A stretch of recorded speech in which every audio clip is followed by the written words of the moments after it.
Por favor, abra suas Bíblias no livro de Atos dos Apóstolos, no capítulo 17. Vamos fazer a leitura um pouco meio longa, mas os irmãos acompanhem, por favor. Atos capítulo 17, versículo 16 até o versículo de número 31. O discurso de Paulo em Atenas.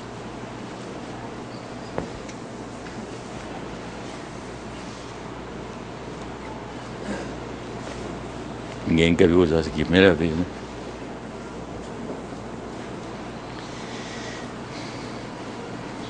Enquanto Paulo os esperava em Atenas, o seu espírito se revoltava em face da idolatria dominante na cidade.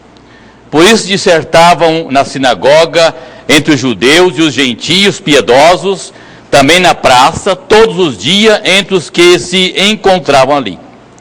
E alguns dos filósofos epicureus e estoicos contendiam com ele, havendo quem perguntasse: que quer dizer esse tagarela? E outros parece pregadores de estranhos deuses, pois pregava a Jesus e a ressurreição. Então, tomando consigo, levaram ao Areópago, dizendo: poderemos saber que nova doutrina é essa que ensinas? Pois que nos trazes aos ouvidos coisas estranhas, queremos saber o que vem a ser isto. Pois todos de Atenas e os estrangeiros residentes de outra coisa não cuidavam ser, senão dizer ou ouvir as últimas novidades. Então Paulo, levantando-se no meio do Areópago, disse: senhores atenienses, em tudo vos vejo acentuadamente religiosos, porque passando e observando os objetos de vosso culto, encontrei também um altar no qual está escrito ao Deus desconhecido. Pois esse que adorais sem conhecer é precisamente aquele que eu vos anuncio, o Deus que fez o mundo e tudo que nele existe, sendo ele Senhor do céu e da terra. Não habita em santuários feitos por mãos humanas, nem é servido por mãos humanas, como se de alguma coisa precisasse, pois ele mesmo é quem a todos dá vida, respiração e tudo mais. De um só fez toda a raça humana para habitar sobre toda a face da terra, havendo fixado os tempos previamente estabelecidos e os limites da sua habitação, para buscares a Deus, se porventura tateando o possam achar, bem que não está longe cada um de nós, pois nele vivemos, nos movemos e existimos, como alguns dos vossos poetas têm dito, porque dele também somos geração. Sendo, pois, geração de Deus, não devemos pensar que a divindade é a semelhança de ouro, a prata ou a pedra, trabalhados pela arte e imaginação do homem. Ora, não levou Deus em conta os tempos da ignorância, agora, porém, notifica aos homens que todos, em toda parte, se arrependam, porque estabeleceu um dia em que há de julgar o mundo com justiça por meio de um varão que destinou e acreditou diante de todos, ressuscitando de entre os mortos. Que o nosso Deus, o Espírito Santo que inspirou essa palavra, nos ilumine para podermos entendê-la.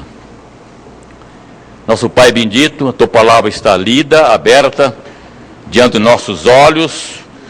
Nós precisamos da Tua iluminação para entendê-la, Senhor. Que o Senhor nos dê luz para percebermos o que está aqui nessa palavra, que o Senhor quer nos transmitir esta noite. E usa-nos como Teu instrumento para isto, na apresentação da Tua palavra, Senhor. Abra os ouvidos e os corações, para que possam entender e guardar o ensino que o Senhor quer nos trazer a todos nós. Em nome de Jesus. Amém. O Deus desconhecido. O Deus desconhecido dos atenienses, que pode também ser desconhecido para nós. Paulo acabava de chegar em Atenas. Ele estava vindo da cidade de Bereia, onde ele estava trabalhando, ensinando, junto com Silas e Timóteo. E Paulo teve que sair daquela cidade, porque os judeus promoveram a perseguição contra ele.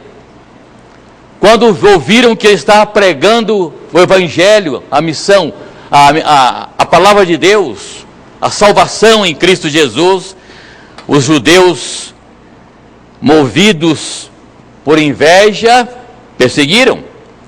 Nós não lemos versículo 13 em diante, diz o seguinte: mas logo que os judeus de Tessalônica souberam que a palavra de Deus era anunciada por Paulo, também em Bereia, foram lá excitar e perturbar o povo. Então os irmãos promoveram sem detença a partida de Paulo para o lado do mar. Porém Silas e Timóteo continuaram ali.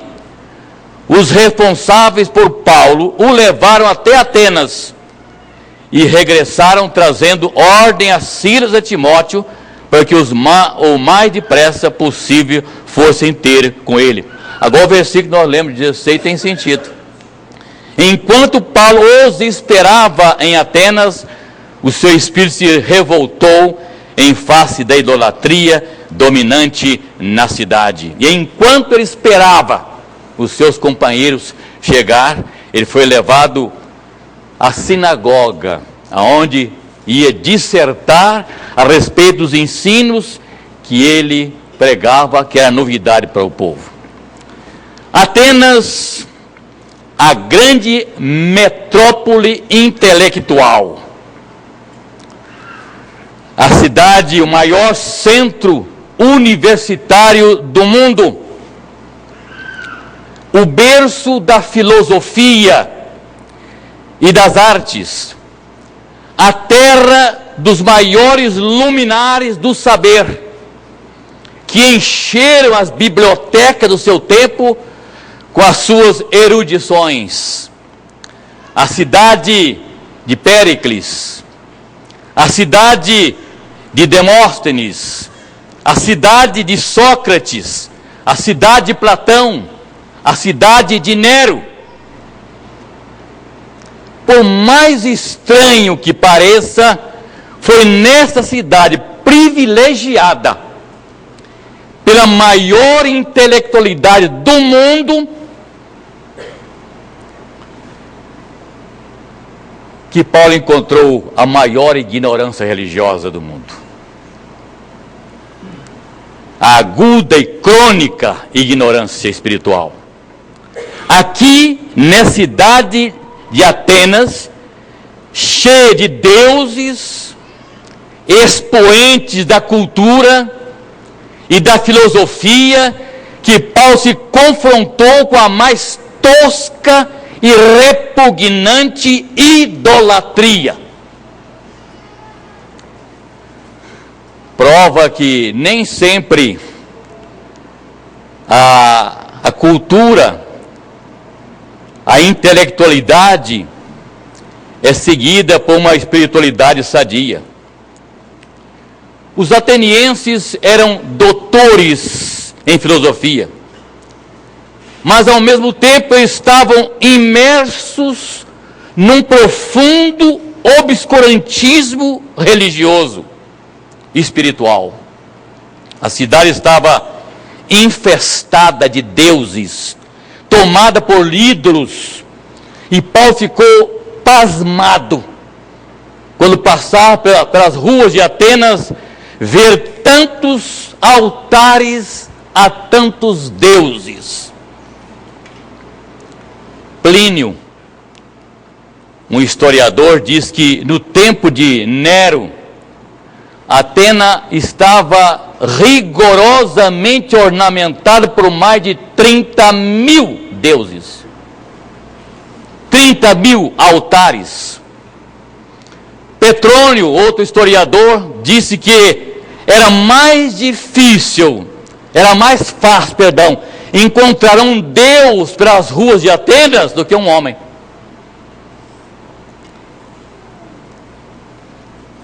E quem não conhece a história de Diógenes, não? Diógenes, em plena sol a pino ao meio-dia, andando pelas ruas de Atenas com a lanterna acesa, e alguém perguntou, estranhando, por quê? O que está procurando atenciosamente? Ele disse, eu procuro um homem. Cada templo, cada portão de uma casa, cada pórtico, cada edifício tinha o altar a alguma divindade.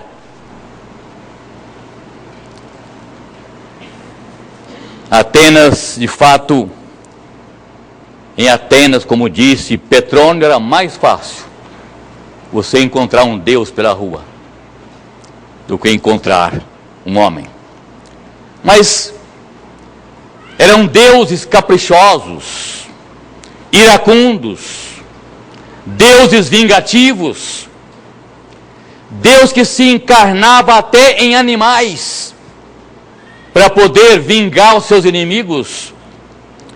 Eram deuses pequeninos, deuses médios, deuses grandes, Deus masculino, Deus feminino, Deus que se casavam, Deus que tinham filhos. E se esses deuses não fossem servidos, assim entendiam os atenienses, que se esses deuses não fossem servidos, se não lhes fizessem oferendas e não lhes dedicasse um altar, esses deuses puniam esta cidade com maldição e aos seus moradores. É por isso que, por medo de seus muitos deuses, preocupados de se esquecer de algum Deus, ergueram um altar ao Deus desconhecido. Com isso, eles achavam que haviam apaziguado ou apaziguariam a ira dos deuses. Aquele Deus que podia ter ficado esquecido. E esse Deus poderia ser então adorado nesse lugar, estava escrito ao Deus desconhecido. E foi exatamente a partir desse conhecimento, desse momento, do altar ao Deus desconhecido, que Paulo começa a falar sobre o verdadeiro Deus. O Deus desconhecido dos atenienses era o Deus que ele pregava. Muitas vezes nós vivemos nos dias de hoje, meus irmãos, como igreja, mesmo como igreja, não conhecemos o Deus que Paulo pregava. Há muitos irmãos, muitas igrejas, muitos movimentos religiosos que falam em Deus, mas o seu Deus não é o Deus que nós adoramos.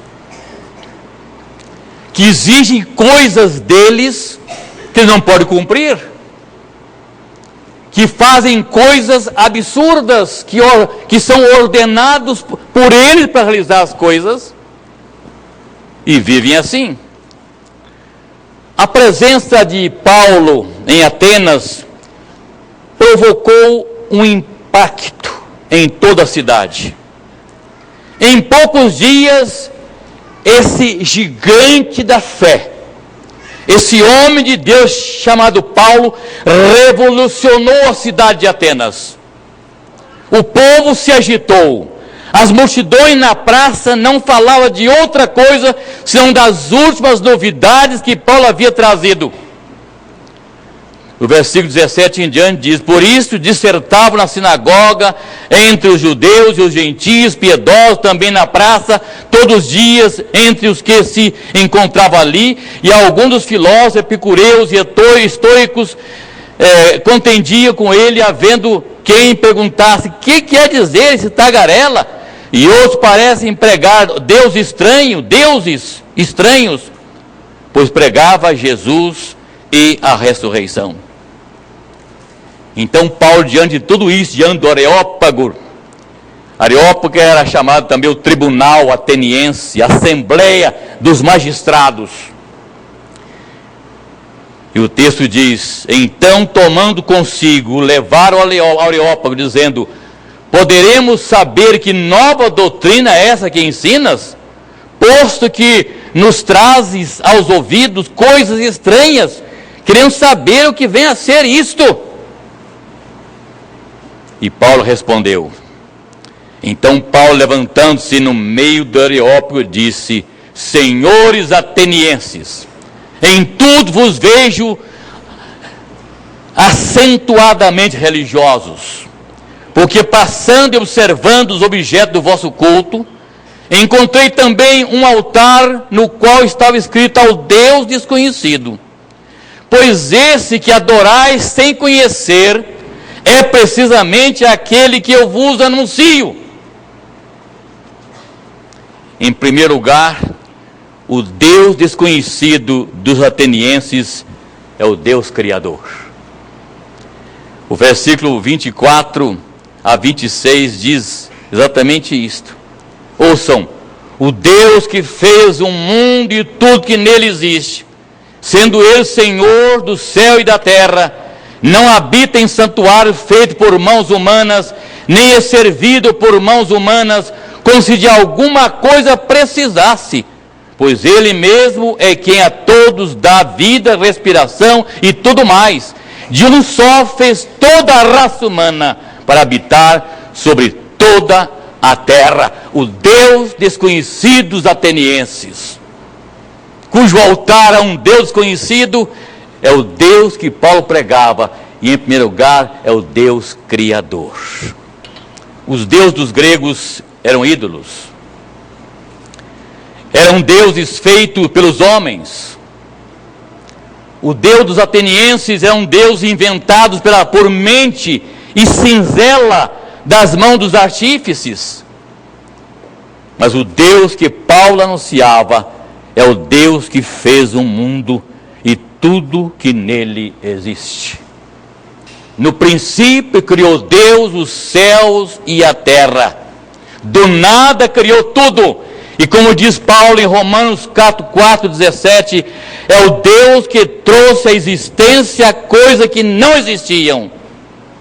Paulo estava com isso refutando a crença dos gregos de um Deus para cada coisa. Um Deus dos seus 30 mil deuses atenienses. Paulo estava combatendo o conceito epicureu, de que a matéria é eterna. Certamente, meus irmãos, o Deus que Paulo anunciava não poderia ser comparado e nem confundido com qualquer das numerosas divindades gregas. O Deus que Paulo pregava é o Deus que tem vida em si mesmo, que não foi criado por ninguém, que não foi inventado, mas que é o Deus que é a origem, a causa, o sentido e o fim de todas as coisas. Deus criou o imensamente grande, o macrocosmo, e indescritivelmente pequeno, o microcosmo. Nós conhecemos, na verdade, só o macrocosmo, as coisas grandes, né? E hoje, com alguns instrumentos, se enxerga algumas coisas do microcosmo. Mas se nós pudermos ver tudo que está aqui dentro de aqui, pisando em cima, andando aqui, voando por aqui, o microcosmo, nós ficaríamos assustados. Deus criou o estupendamente grande e o indescritivelmente pequeno, que é o microcosmo. Só os cegos espiritualmente, só os cegos pelo preconceito não conseguem ver Deus, não conseguem ver a mão de Deus na obra da criação. Porque o nosso universo no qual nós vivemos não é obra do acaso. O universo que nós vivemos não é também resultado de uma evolução. O livro chamado Origem das Espécies, escrito por Charles Darwin em 1859, lançado em 1859 em Londres, contém nada menos do que 800 vezes repetido no livro o verbo supor, no seu futuro subjuntivo. O que significa o verbo supor? É o verbo transitivo direto, que significa admitir por hipótese, imaginar, presumir, conjecturar. Por exemplo, suponhamos que o ser humano é uma raça evoluída do macaco. Está lá no livro. Suponhamos que. Isto é, somos descendentes do macaco. Na suposição de Charles Darwin. Na suposição de Charles Darwin. A evolução de Darwin é uma suposição improvável. É uma hipótese que procura ficar de pé em todos esses anos. É uma teoria falsa. Não é a verdade científica. Não possui as evidências das provas. Porque, na verdade, o objetivo de Charles Darwin era mostrar ao mundo que Deus não criou nada. E a Bíblia, Paulo pregava, o Deus desconhecido de vocês é o Deus criador de todas as coisas. Na Revolução Francesa, os inimigos do Evangelho, dos cristãos, queimaram Bíblias, milhares de Bíblias.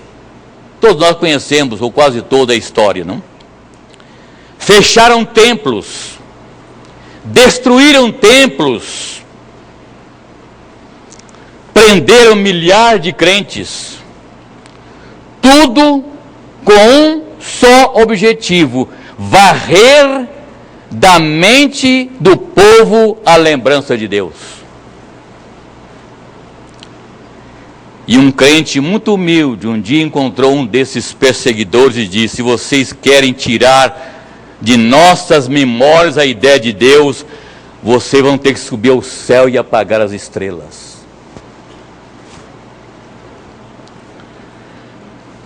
Os céus manifestam a glória de Deus e o firmamento anuncia as obras de suas mãos. Sim, Deus existe e Ele é o Criador.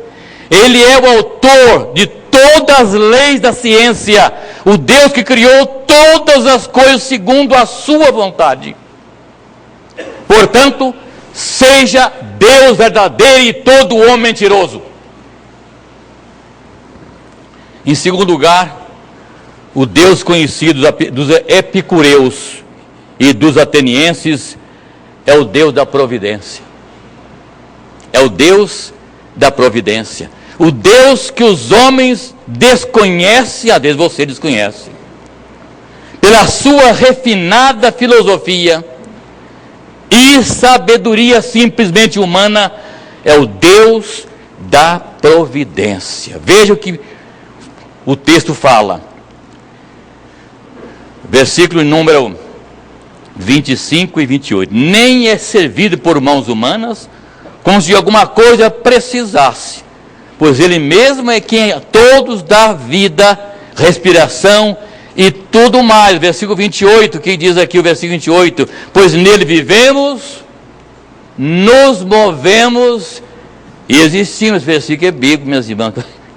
O pastor cita na escola dominical. Estou sempre citando esse versículo. Quando falamos nossa insignificância no mundo, não há versículo maior do que isso, melhor do que isso. Em Deus nós vivemos nos movemos e existimos. Estou vendo algumas pessoas mexendo com a cabeça, com a mão.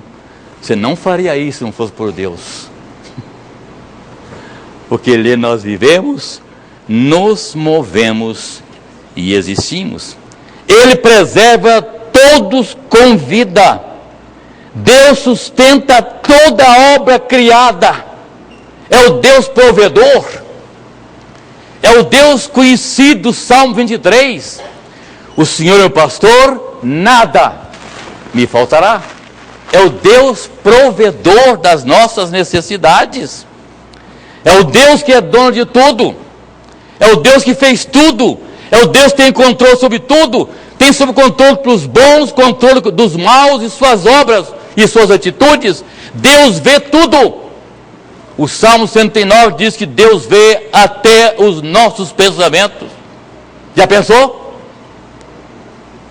O que você está pensando agora? Deus sabe o que está pensando. E muitas vezes até dentro da igreja não temos pensamentos horrorosos. E não tive coragem de expô-lo publicamente. Deus sabe. Por isso que Deus julga o nosso pecado no pensamento. Nós pecamos por pensamento, por palavras e por atos. Antes de cometer qualquer ato, nós pensamos de fazê-lo, mesmo que não tenhamos feito. Para Deus já fizemos, já é pecado. Aquele que odeia o seu irmão é assassino.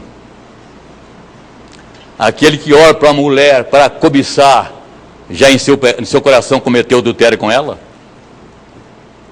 Porque Deus julga o seu pensamento. É ali que começou o seu pecado. É Ele que alimenta as aves.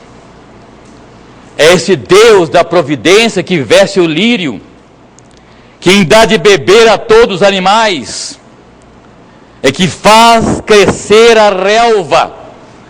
O salmista, no Salmo 104, ele faz uma coisa maravilhosa, a descrição aqui.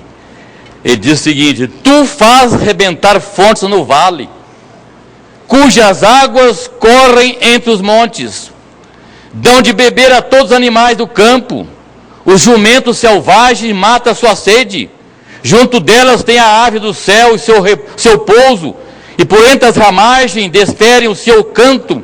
Do alto da tua morada regas os montes, faz crescer a relva, o vinho, avigoram as árvores em que as aves fazem seus ninhos, faz a lua para marcar o tempo. Todos esperam de ti que lhes dê de comer a seu tempo. Se lhes dás, eles o recolhem.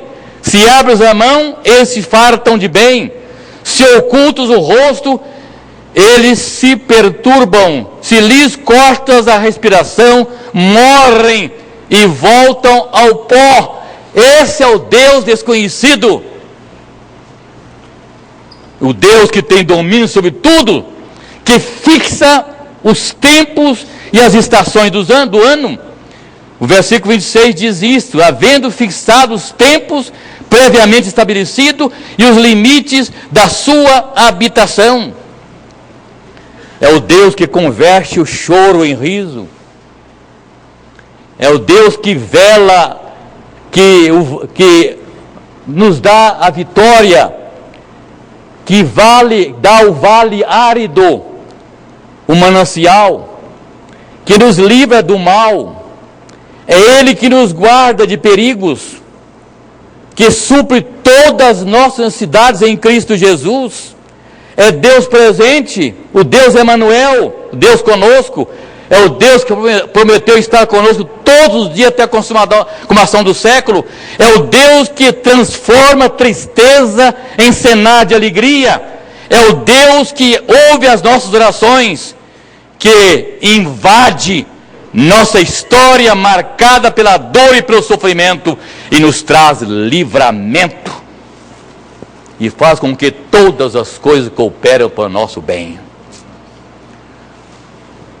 Os epicureus criam num Deus distante, indiferente, que não agia na vida das pessoas.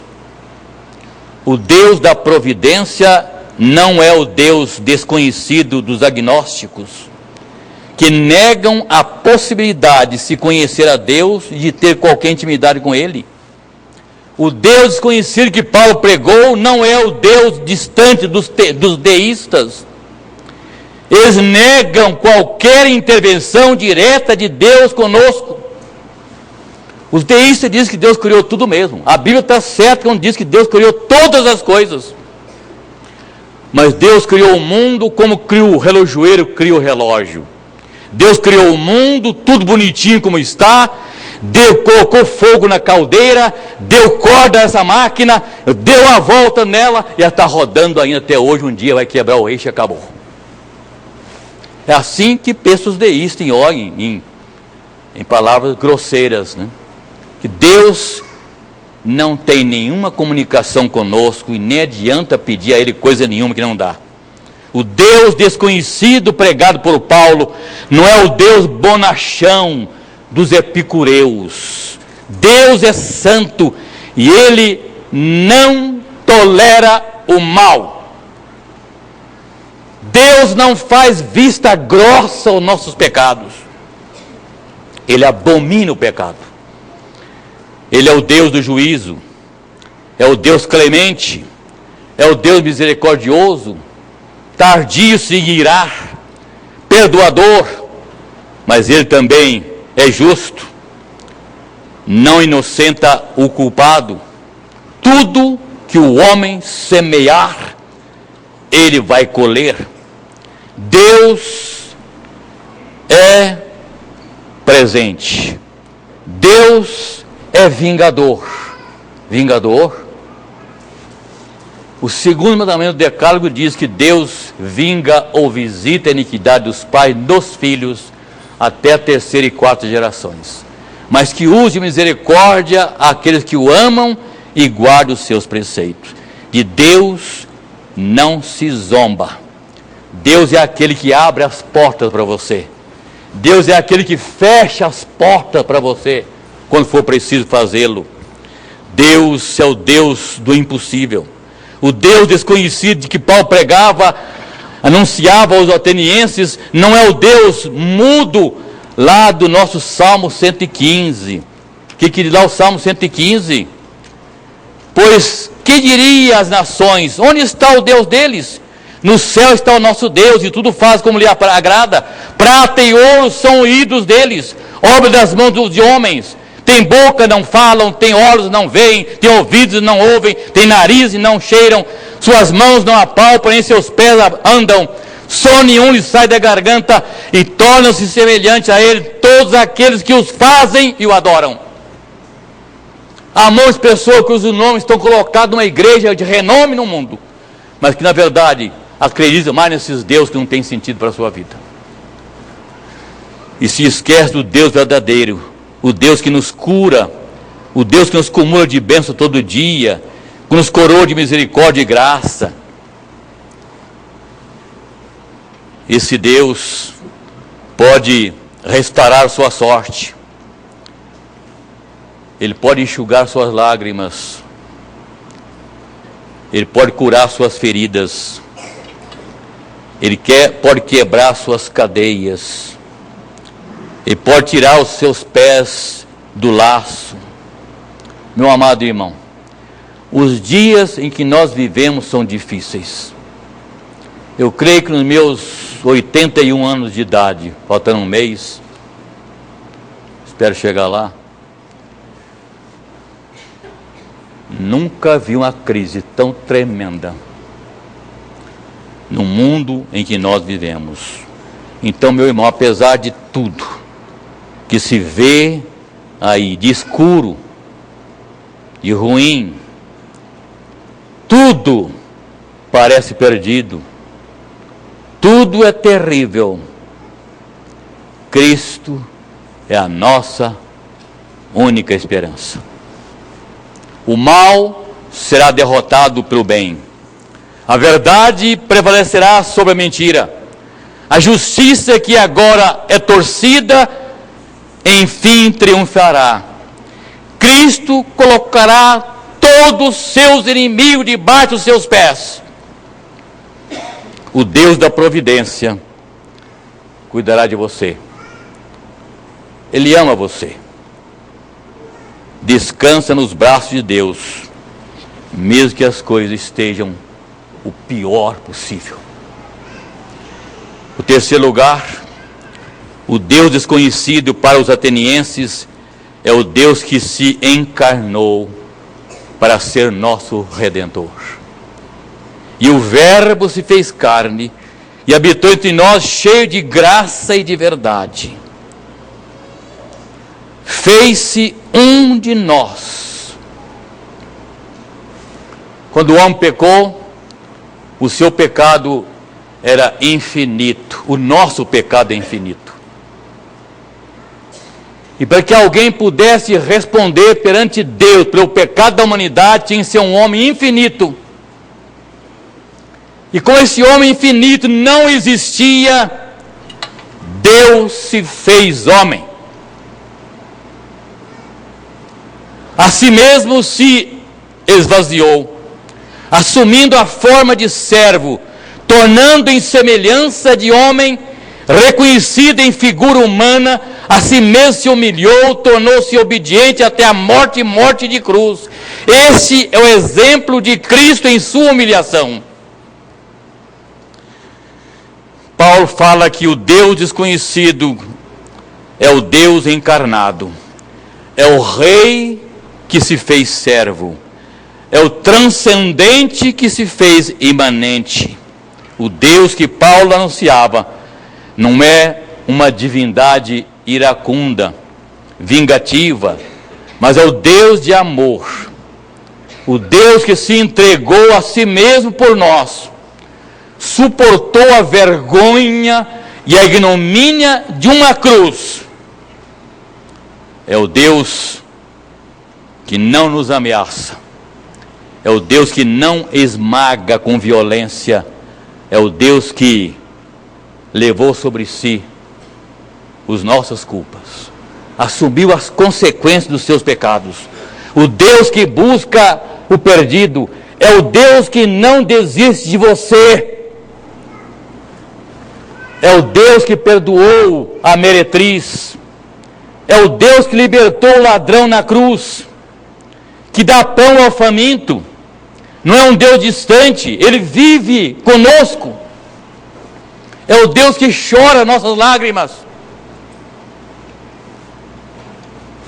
O Deus conhecido, Ele amou você, Ele morreu por você. Você é infinitamente precioso para Deus.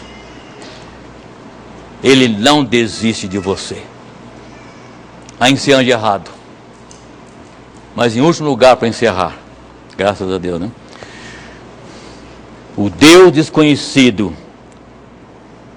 dos atenienses é o Deus do juízo. Veja os versículos 30 e 31. Ora, não levou Deus em conta os tempos da ignorância, agora, porém, notifica os homens a toda parte que se arrependam, porque Deus estabeleceu um dia em que há de julgar o mundo com justiça, por meio de um varão que destinou e acreditou diante de todos, ressuscitando de entre os mortos. O Deus desconhecido de muitos de nós e dos atenienses que Paulo pregava é o Deus do juízo. É o Deus que vive entre nós. Foi um de nós que deu sua vida por nós pecadores. Tudo por graça e misericórdia. Que sofreu, que morreu, que ressurgiu, que subiu ao céu. E Ele marcou um dia que vai voltar. Está no texto de hoje. Ele vai voltar. Ele marcou um dia em que vai voltar para buscar os seus. Veja o versículo 31. Porque estabeleceu um dia em que há de julgar o mundo com justiça, por meio de um varão, próprio Jesus, que Ele destinou. E julgará o mundo. Naquele dia você e eu estaremos lá. Naquele dia não haverá como escapar das mãos de Deus. Naquele dia, muitos que brincaram com Deus, não levaram a sério as coisas de Deus na sua vida, vão experimentar e solver o cálice do furor da ira de Deus, que estará transbordando, diz Apocalipse. Naquele dia, não haverá tempo para mudar mais. O dia do arrependimento é hoje. Ora, não levou Deus em conta o tempo da ignorância, porém notifica aos homens em todos os tempos que se arrependam. Há alguém aqui essa noite que não tem se arrependido de nada da sua vida? Colocando sua vida diante do altar de Deus, que conhece seus pensamentos, não tem de que se arrepender? Se há motivo para arrepender, faça isso hoje. Há um arrependimento e a salvação para aqueles que se arrependerem, para aqueles que forem na presença de Deus. O evangelista João, no capítulo 22 de Apocalipse, diz: os livros de Deus serão abertos nesse julgamento. Ali estarão registrados todos os atos das nossas vidas.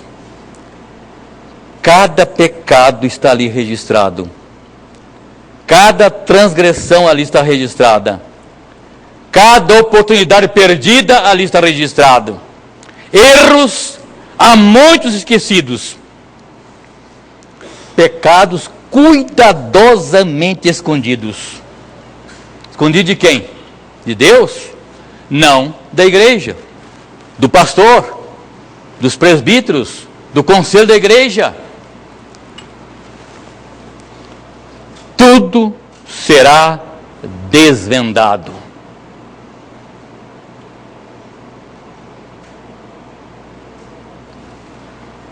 A gente vê a vida da igreja hoje, há tantos crentes pecando dentro da igreja, como o mundo lá fora está pecando. Coisa mais absurda temos sabido e acontecido dentro de igrejas. Relacionamentos errados, namoros os mais escandalosos, crentes da igreja, oficiais de igreja, pastores tendo vida indigna, relacionamentos errados com pessoas, jovens vivendo uma vida como de casados antes de casar. Pecado, pecado. Deus está vendo, está registrando.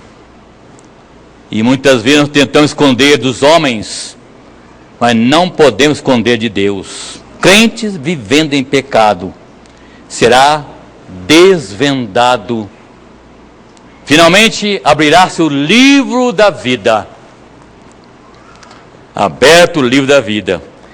E se alguém não foi achado inscrito no livro da vida, esse será lançado para dentro do lago de fogo, onde há choro e ranger de dentes. Faça o exame da sua vida, meu irmão. E se alguma coisa está errada, Deus sabe. Você não tem que prestar conta ao conselho da igreja, ao pastor, o que quer que seja. A sua conta é com Deus. Nenhum homem, por mais que te ame, nenhuma pessoa que mais que te ame, vai te defender do inferno ou levar você para o céu. Mas Deus faz isso. Deus faz isso. Corra para Jesus. Só Ele pode livrar você da condenação eterna. e Ele está voltando. Que Deus nos abençoe. Amém. Ao Senhor de toda glória nós louvamos. Ao bendito e eterno Filho nós bendizemos. Ao amor sobre nós derramado, pelo amor sobre nós derramado, nós te agradecemos, Deus Pai, Deus Filho, Deus Espírito Santo. Como teu povo, Senhor, queremos te servir, queremos te honrar, ao Deus Criador, ao Deus Provedor, ao Deus encarnado, ao Deus de justiça, ao Deus no qual cremos, ao Deus ao qual servimos. Nós queremos honrar com a nossa vida, ao Senhor bendizemos e tudo agradecemos, em nome de Jesus. E que a graça do nosso bondoso Deus o Pai, e o amor de Jesus Cristo, Deus Filho, as ternas e eternas consolações do Deus Espírito Santo repousem sobre vós, meus amados irmãos, e sobre toda a nossa família da fé que está espalhada pela face da terra. Hoje, todos os dias, até a volta gloriosa do nosso Senhor e Salvador Jesus Cristo. Amém.